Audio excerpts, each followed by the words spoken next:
G'day guys, it's Nick here at the Ciron Mod Shop and I'm here with Toby Roberts and Bruno Power today. EBMX! What's going on guys? Alrighty. So you got the little tester that you set up here, Toby and Bruno. So basically it's a bit of a mess, but this is basically the wiring harness out of a Ciron bike. That's what you have inside your bike. It looks Wow. It looks a bit rough here. Yeah, it looks. That's what you got inside.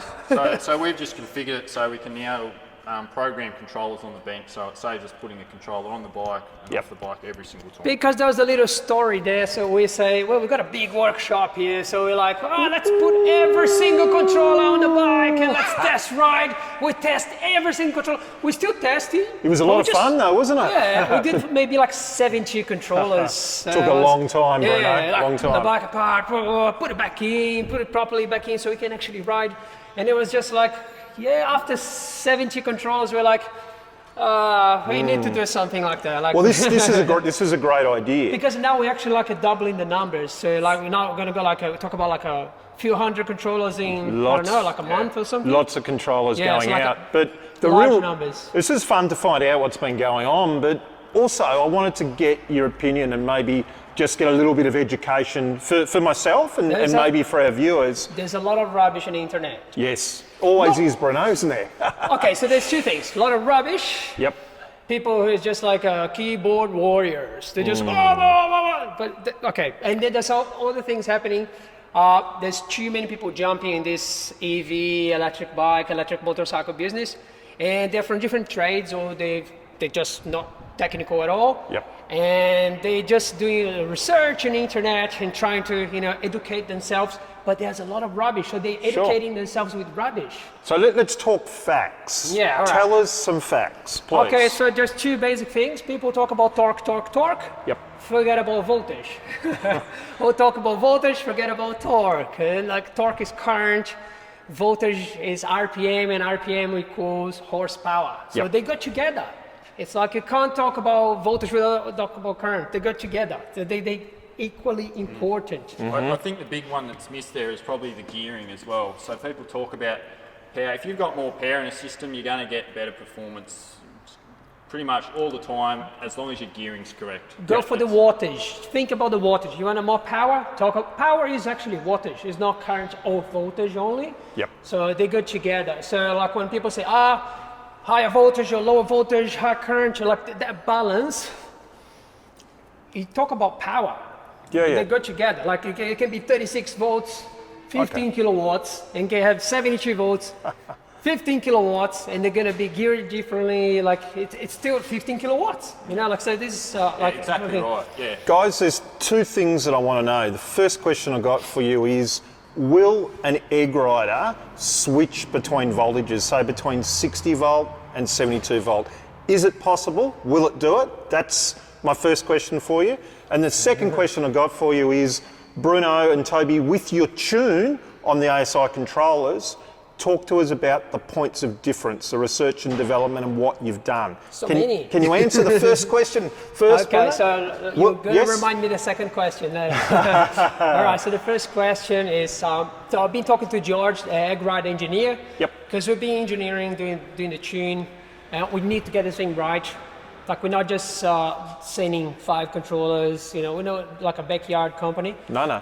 So we need to do it properly, right? So then I was like, all right, so explain exactly what Egg Rider, the app, does to the controller. Yep. Because I noticed, first before asking that question, I was like, I went there on backdoor app, to connect the Egg Rider, and I couldn't see anything changing. So I was like, hey, how does that work? It's not changing anything. It's like, no, it's changing in the background. You can't really see, but it's there. And it's just temporarily there, live. It's like, it's not saved inside the controller. It's just temporarily there. When you turn the controller, the Egg Rider and the controller off, it goes back to normal, right? So it's just, the Egg Rider is just there for that settings at that moment, saying 72 volts, 60 volts, 48 volts, whatever. Once you turn everything off, it goes back to the original settings. And then there's some other things that there's, you can't just change one parameter and expect everything be perfect. So there's low voltage cutoff. So Egg Rider at the moment doesn't change low voltage cutoff. So we need to do low voltage cutoff we need to pick for 72 volts or 60 volts. Sure. And if you want to be changing between batteries, we need to do the low voltage cutoff for the lowest battery. Yes. Otherwise, you're going to be riding the 60 volts battery. Okay. And it'll be cutting. So if I take this Suron here, Yeah. okay, and I take a 60 volt battery, here's Yeah. a 60 volt battery, Yeah. and I put it in, and I get my tune right with my ASI controller and Yeah. egg rider, Yeah. okay, and then let's say tomorrow morning I want to swap out 72 volt battery. Here's 72 volt battery. Yeah. I drop that in. I've still got my egg rider, Yeah. and I know which parameters to change. Yeah. The egg rider Just one. will switch. Yeah. Just one. At Change the moment, one. it's just one. It's just, You could get in there and play around again and maybe push your power up a little bit. Sure. Because you're now obviously running a 72 volt pack, but generally it's one setting to swap between your 60 volt and your voltage. 72. We talk about Yeah. voltage, and then Yeah. you know that the 72 volts battery can Yes. drain a lot more current and wattage as well. So, and then ideally you'd have choose two different settings. You go like, all right, for the original Suron battery bypass, you're gonna be drawing 7,000, 8,000 watts, whatever. Yep. 72 volts, you can push to 12, 15 Okay. kilowatts. So you change few parameters. Yep. Some people think it's just one number, magic number. Yep. We're working on an app. We're working on this. It'll be like pretty much like you push one button and it does multiple parameters. It Yep. optimizes the controller for that. Okay. It changes multiple settings at once. So at the moment, the answer is yes, you can switch. It works. It won't be optimized, but Yeah. it will work. Oh, works. Correct? Yeah. Correct. It works. Okay. So then my next With question. Egg Rider, with APT, With Egg Rider, yeah. APT, you need to actually go to your dealer or whatever you have Sure. there, or the guy you bought a controller from. That's right. And then you need to go with backdoor. Remap. Put a new file on. Change it one. Yeah. But that's got Toby and Bruno. That's why we actually have two display solutions. We have APT Yeah. and we have Egg Rider specifically for the differences in what the end consumer wants. Yeah, yeah. And they're both good solutions. Now, the other thing that there might just be a bit of misinformation on the internet on is that Egg Rider comes with 18 preloaded tunes. Yeah. Now, that's just not correct. Okay, is so it? we've got a customer coming. No. In short, no. I mean, if you get on your Egg Rider, you've got two different settings. You've got on-road and off-road, and both those settings have 9 different Power levels. Power levels. Levels. So if you want to Yes. look at that at 18 different tunes, It's actually wrong. You're saying But whether it was EBMX or Emoto Brothers or EV Freaks or Tesnic or Yeah. whoever you bought that off, it still comes with the same 18 different levels. levels. So One it's off-road, actually, one on-road, and 9 power levels. Imagine a potentiometer. You turn Yeah. the volume on like the speaker, right? Yep. So you go from Yep. level 1, 2, 3, 4, 5, 9. And then this is one, let's say, road or off-road style, whatever you want to call that. Then you have the off-road, so one road, one is off-road. They can be slightly different, but Sure. they just kind of go gradually up. It's not like a mode 1 is this, the bike's going to fit. Mode 2, completely different. And No. now the bike is black and white. Like it's Yeah, not like yeah. a night and day difference. It's so gradually increasing. With our APT display, it doesn't have the on-road or off-road. It's just one tune with 9 power settings. So Yeah. you could say that's 9 separate tunes, but we don't. We just say you've got 9 different Power incremental power levels, settings. Power levels. And with the Egg Rider, it's the same, but you do have off-road and on-road. First time I heard 18 different tunes, I was like, well, hang on. When I save settings on my phone, Yes. like I'm testing something, new settings, I just rename. And I have a folder with multiple files, everything Sure. I've been saving along the years, like 3-4 years working with ASI. So I was like, well, I have got maybe like 70 or 80 tunes there, but Yeah. they're not. No. I'm improving, so I only consider the last ones, you know. So I was like, why would you have 18 modes, like 18 tunes? Because Yeah. that's the word they're using, 18 tunes.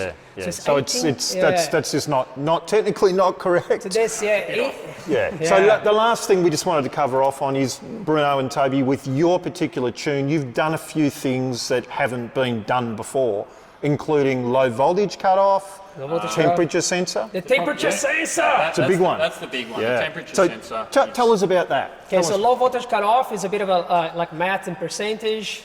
So it's not easy, straightforward like a normal controller. Like a normal controller, you go like you have this battery voltage, you actually set the number you want. You're like, I want the 48.6 volts. You actually put that number, press enter, and works, you know. But with the ASI controller, it's about percentage. So you need to give the percentage for like 3 different parameters. So one is for slow cut off. So it actually slows the bike down, like, oh, okay, I'm getting low voltage here, hang on. So you can actually ride back home, start riding back, like, all right, gonna cut off. Yeah. And then gives you warning. And then, so this is the first parameter. And then there's a second parameter here, where that is actually like, all right, I'm gonna actually cut the bike off right now. So, and then there's actually 2 parameters for the, something else is 3. Pretty cool. And then there's the other one, is actually like when it hits that voltage, and then the bike actually cuts off. But it will be in low power mode regardless. We call limping mode. Yep. Yeah, so effectively your bike will go into limp mode, a lot slower than what it would normally, and then that'll sort of make you realise, all right, I need to ride home now. Yeah. Because my bike is effectively dead. Yeah, die. It's like it's just a few percent left in the battery. Yep. And yeah, time to go home. So, and the last one was the temperature sensor. Temperature sensor. All right, so temperature sensor is a bit of a drama. The 2 very popular temperature sensors. So QS use KTY83 thermocouple temperature sensor inside the motors, and Suron use KTY84. And so you get the data sheet on DigiKey or whatever, or Philips, whatever the manufacturer is. And then you got like 6 different parameters, for like 6 different KTY84 sensors. You're like, hang on, so which one? They look completely different. It was crazy. There were so many different variables. Which one would you pick? So what did you guys do to fix it? All right, first, all right, and then we're talking to ASI. I was like, that's a lot of work here, tuning this thing. Mr. Paul, Martin, do you guys have a tune for this? You're ASI. They're like, oh, yeah, we haven't got it successfully to get the tune right. And we're like, oh. So they'd never tuned it for temperature sensor either? It's tricky. It's tricky, and then now I understand why.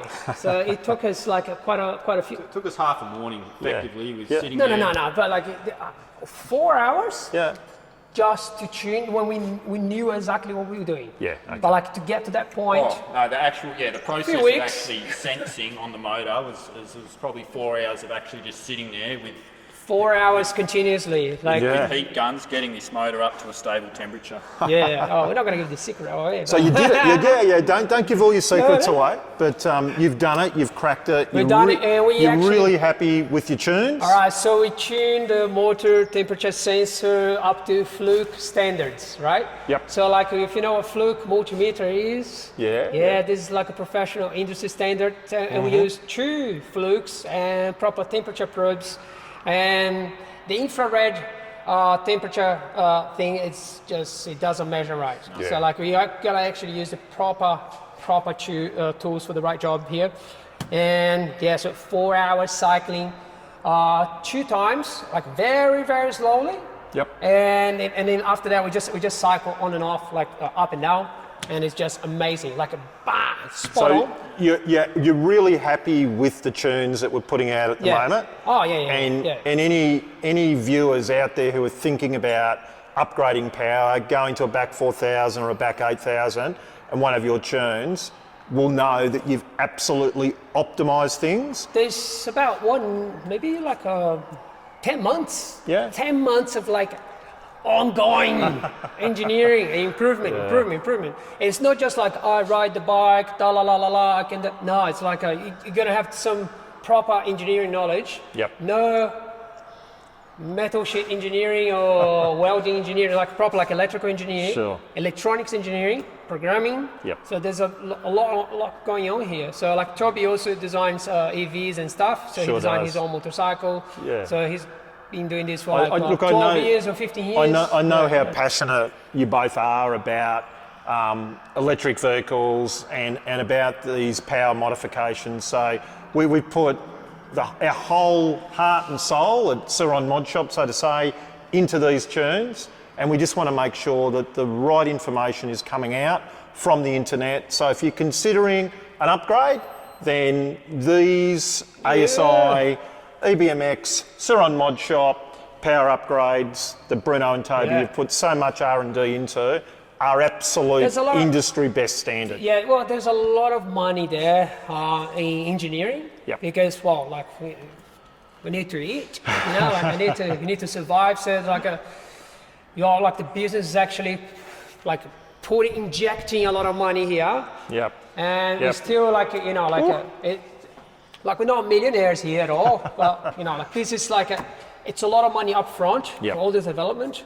And now we, you know, slowly get a little fraction here, there, but like, yeah, it's hard. Of all the ASI kits on the market at the moment, I don't think any of them have incorporated No. the safety features and the as in the low voltage cutoffs, all Yep. that sort of There's stuff. more into one stuff. tune. There's heaps of stuff there. Like Yeah. when we make a list, we say one thing, the other thing, but there's like how many times I took the bike for a spin and spent there like hours and hours and hours. Stop, change. Stop, change. My neck was just killing me there. And We thought Bruno had gone to the massage parlour. and then sometimes For they his had, neck, Toby, they had for to his call neck. me. They'd be like, "Hey, we got to close here. Are you still alive?" I'm like, "Hang on, we're in the middle of the tune. I'll call you later." Yeah. I'm coming. No worries. And then one day I ran out of battery pretty far from here. Had to drag the bike.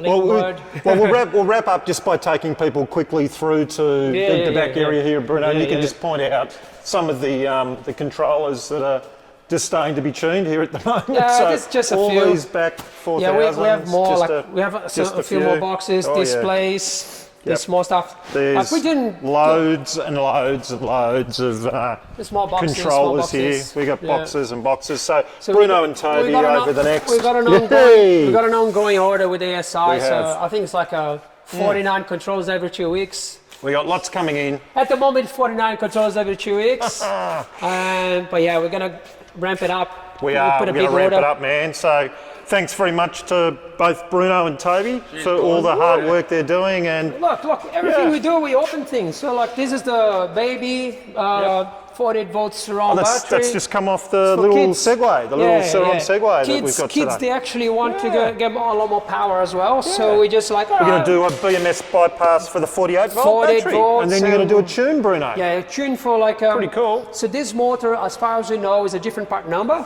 It is. So this motor will have a different RPM, different winding. So yeah, we have to tune this thing differently. Yeah, but like that's the thing. So we don't go just like assume things. No. We We actually open here, check. We so- open it up. Yeah, so we see like the Segway battery is actually using Chinese cells. Yep. And we just need to count how many cells in series, how many cells in parallel, so we know how much power we can put through this battery. BMS is fine, but it's just a matter of, what the BMS is Well, programmed for. thanks once again, guys, for all your effort. Cheers from Bruno and Toby and Nick at Ceron Mod Shop. Yeah!